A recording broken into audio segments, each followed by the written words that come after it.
되도록이면 저는 팩트를 하되 약간의 그 실무자였지만 국제정치적인 이론을 잠깐 해서 일단 간단하게 설명하도록 하겠습니다. 47쪽입니다. 네, 우리가 김정은 그러면 참 어려운 부분인데요.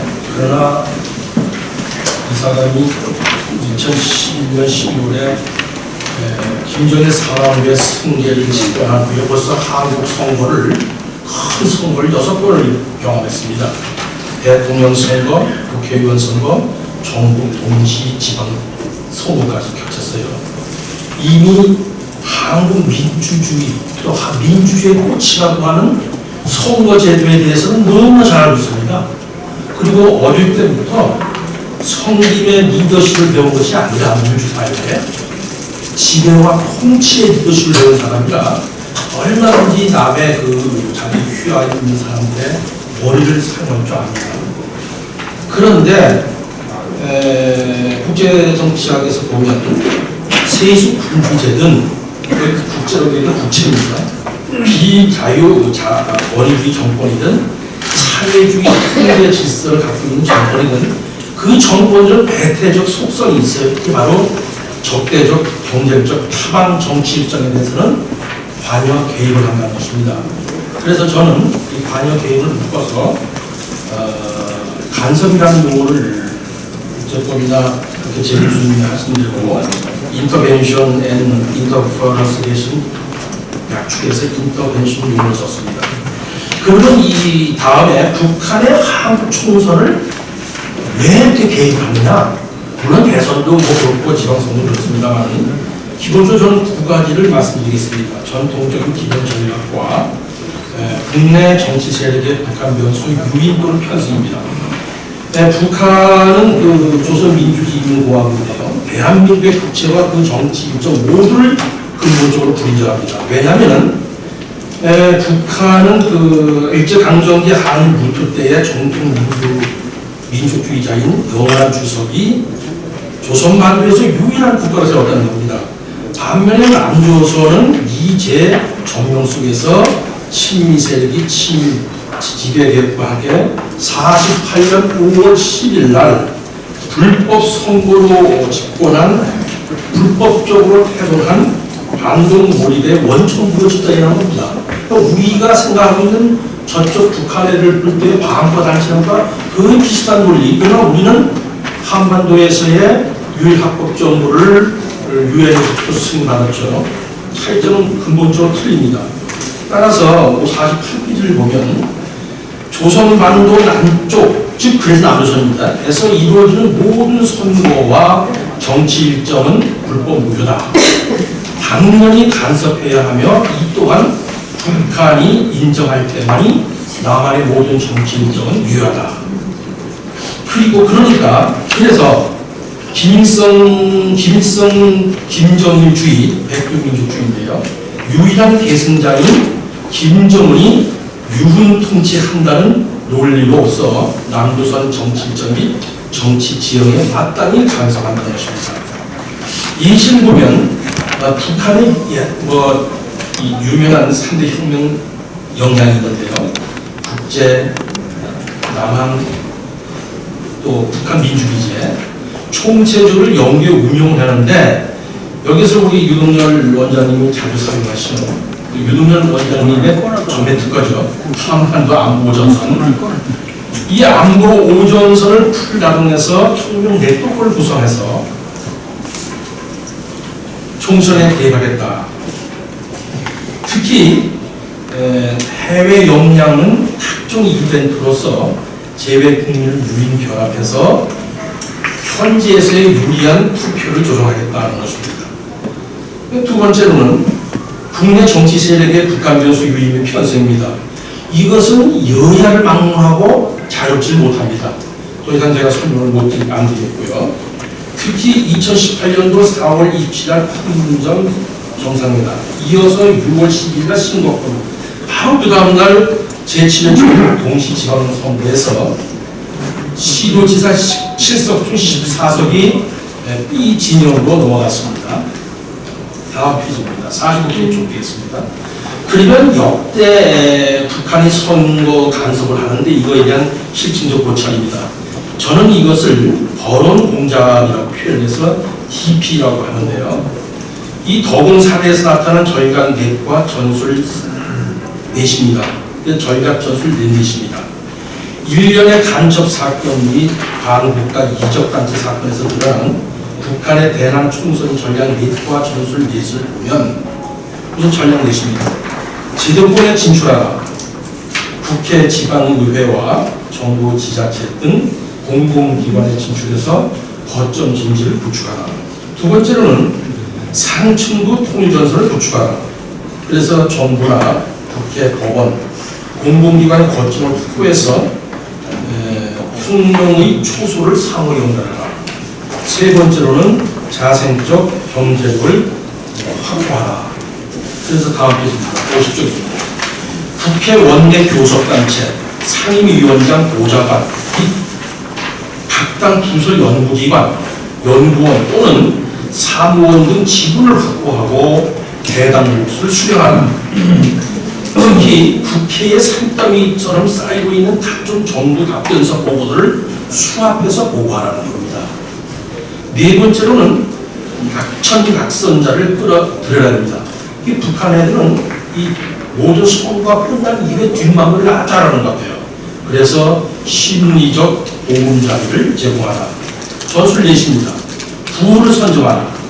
특히 아까 유 원장님이 신청 때 설명하신 평화와 전쟁 네트워크입니다. 평화 전쟁 프레임입니다. 두 번째로는 지침은 융통성 있게 적용하라. 하달 지침을 고수하는 원칙 하에서 현장에 맞게 조화롭게 하고 그 효과를 수시로 보호하라. 또 세 번째로는 기공자생을 배합하라. 민주진보진영 큰 조직 이 진영을 숙주로 삼아서 동정기생하고 동무공생하고 자립자생하라. 이겁니다. 그 다음에 혁명과 품성을 노출하라. 공감을 유발하라는 겁니다. 이와 같은 전략 전술 속에서 각종 신원자료 광범위한 지식정보 수집, 상층 및 민주기지에 전달하는 겁니다. 이것은 후술할 그람시의 전지전과 문학 패권론에서 비롯된 것입니다. 두 번 나항에서 제21대 총선 간섭 징후입니다. 보수를 비방 선전하되 군사적 도발은 현재 자제가 기조인 것으로 평가를 하는 것이 맞지 않겠느냐는 것이 제 의견이면서 주변 지식인들의 의견입니다. 그런데 여기서 유념할 것은 김정은의 무오류성에 따라서 독선적 돌발적 결정으로 총선 전 수위는 어떻든 간에 군사적 도발 가능성은 상당한 상황입니다. 현재 그 외교적, 경제적, 군사적, 보건 환경적 여러 고려해서 반보수 비방 심리전은 그래도 아까 원장님 말씀하셨지만 그래도 예년에 비하면 뭔가 억제된 로키 평가로 지금 하고 있습니다. 다음 56쪽이 되겠습니다. 4분 항에 가서 북한의 선거 간섭을 평가하는 겁니다. 대한민국의 헌법적 가치 및 기본질서의 침해다.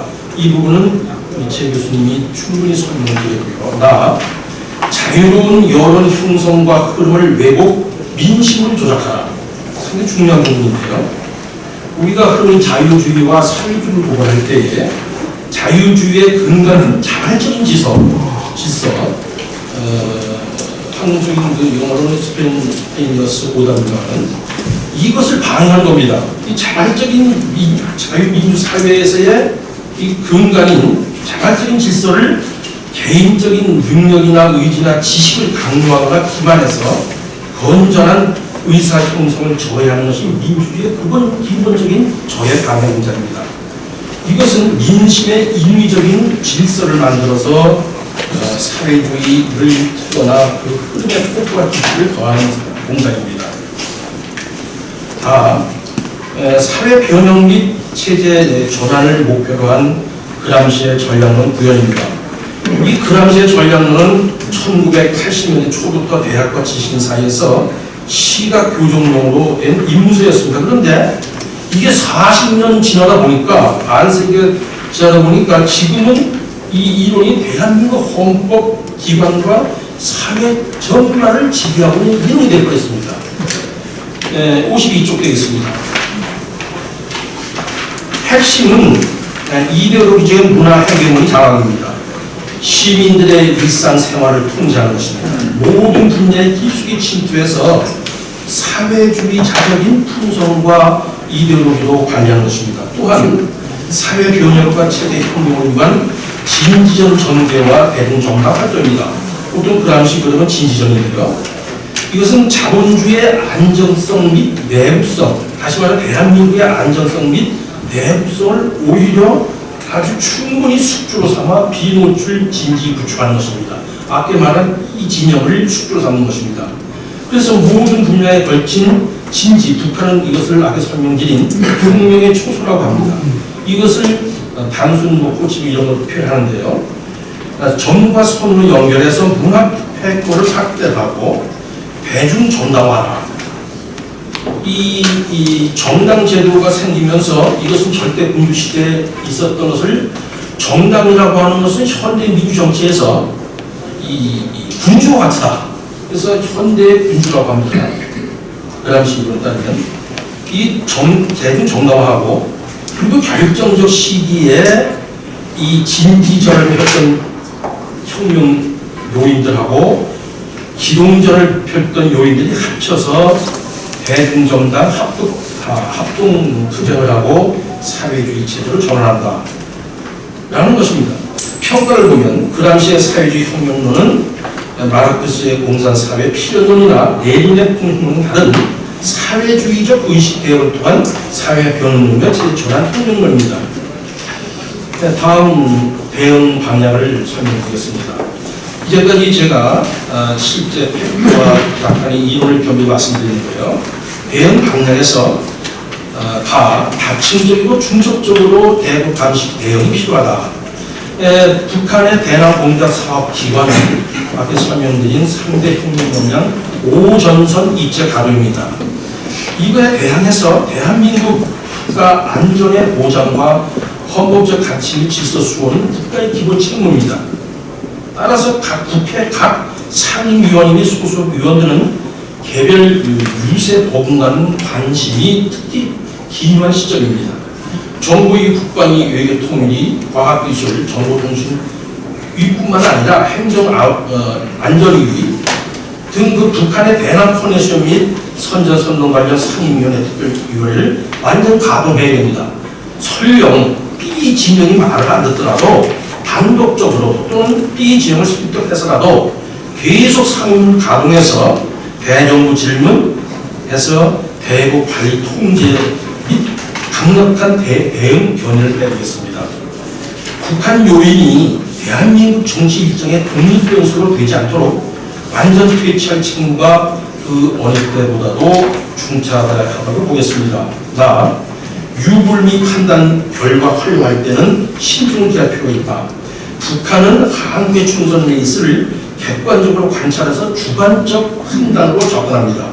비교적 절제된 입장으로 강하게 나옵니다. 따라서 예민하게 대응할 때 오히려 총선 경쟁 측과 북한의 협공 가능성이 농후합니다. 따라서 돌발적인 독립 변수인 북한에 대해 반응은 자제하는 것이 좋겠습니다. 그러나 반드시 필요한 것은 북한발 가짜와 진짜 뉴스와 지식 정보 거름막 장치가 필요하다.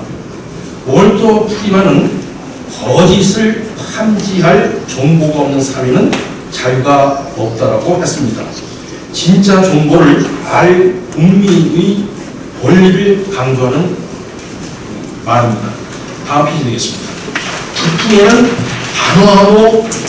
단어의 대응하되 정치성이 상당히 중요합니다. 총선 여론조사 발표 가능 기간에 정당 후보별 지지 상승세를 반드시 확보해야 되겠습니다.